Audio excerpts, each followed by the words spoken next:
Welcome to the training Financial Modeling in MS Excel. Financial modeling is a skill which has become very important in the recent years, and we cannot underestimate its importance for accounting and finance professionals. Our financial modeling training is approximately for 20 hours, and it is a combination of learning, key essential skills from MS Excel and then application of that Excel skills towards development of financial models. Our training objectives will be MS Excel knowledge base. We assume that participants, they do have fundamental knowledge of MS Excel. What we intend here is to build up your knowledge in learning those functions and those skills Excel which are needed for finance professionals on everyday basis. And we have allocated approximately 30% of the time of this training to learning Excel. So learn many of MS Excel advanced features used by the finance professionals, become proficient user of Excel within your team, and carry out regular tasks faster than ever before, and of course with more accuracy. And then within financial modeling, we'll talk about building profit and loss statement, statement of financial position and cash flow statement, build valuation models from scratch, and build net present value model from beginning, and learn how to make neat and professional looking charts and graphs. So approximately 30% time will be dedicated for Excel and 70% will be for financial modeling. And of course, within that part, we will be talking a little bit of theoretical knowledge on finance concepts such as investment appraisal and business valuation. So we will be talking a little bit of theoretical side here as well. So if we see it in a little bit more detail, so like Excel skills, we say that essential skills in Excel, useful tips and tools for your work in Excel, about formatting and some other areas. And keyboard shortcuts we will learn just to make you fast. Excel key functions for finance professionals such as sum if and sum if, index, choose. These type of functions which are used every day by the working professionals. Then we'll talk about Microsoft Excel's pivot tables, vertical lookup, horizontal lookup, and macros. Then financial functions in Excel, we'll talk about NPV and IRR stuff. And of course, we'll end up with building up, nice, beautiful Excel charts for, the dashboards and stuff like that. Within financial modeling, what we are going to focus on, one part would be building up financial statements. Financial statements mean, profit and loss and statement of financial position and cash flow. And the first thing is like building financial modeling fundamentals we'll start with, and we'll move on to preparation of financial statements from historical data. So when I say historical data means that, the past data, sometimes what happens that companies, they do have data stored in their software, and then you import data from there to Excel, you make some adjustments, you do formatting, and you do automation of your financial statements. So these are your financial statements, historical financial statements. And then we also need to do preparing forecast financial statements. Forecast, like, when you are doing either for your own business or for a new project, when you make a business plan. So you need to forecast the cash flow, forecast the profit and loss. And during forecast process, we will be talking about the probabilities, like the different scenarios we will use.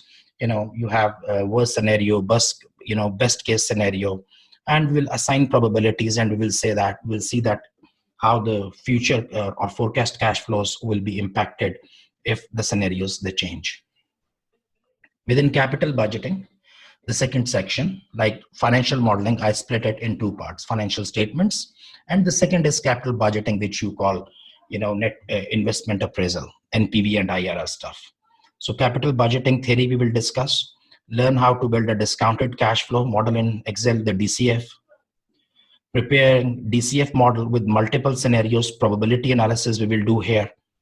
Then capital budgeting, we will do a complete case study, sensitivity analysis we will do on financial models, and impact of interest rates and exchange rates on NPV. So if interest rates, they move up or down, or exchange rates, they change, then how do they impact your net present value? And then the last thing we do talk about business valuation. Again, introduction to company valuation and introduction to mergers and acquisition. This part is a little bit of theoretical thing, and we'll then preparing the business valuation model. So like when I say that 70% of the time will be allocated to financial modeling, so within that we talk about, your financial statements, capital budgeting thing, and business valuation models. So these models we will learn how to make. Now let me give you a very, how to say, a glimpse of what we are going to do. How would we start and where we will end?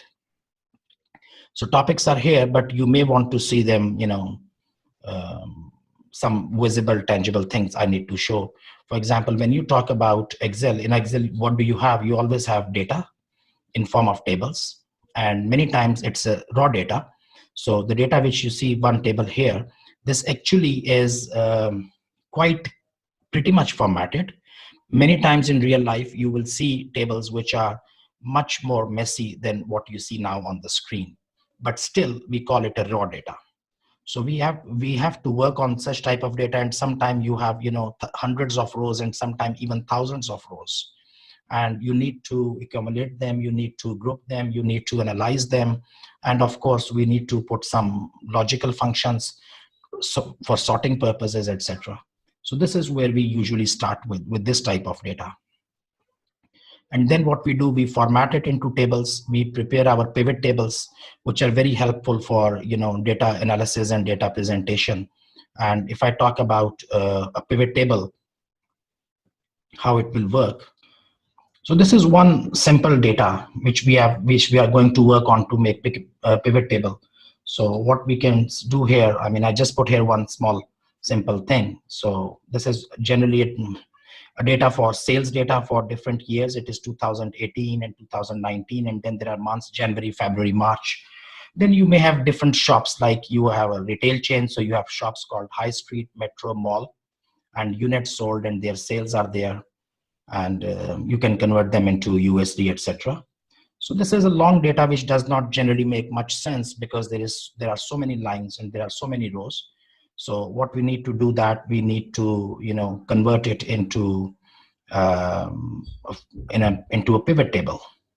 And ultimately, when you will do it into pivot table, probably something like this, we will learn this, and a pivot table will appear to you. And then based on that pivot table, you will select that what do you want to show on the rows, what do you show on the column side, and you can choose different variables. All of these variables are there.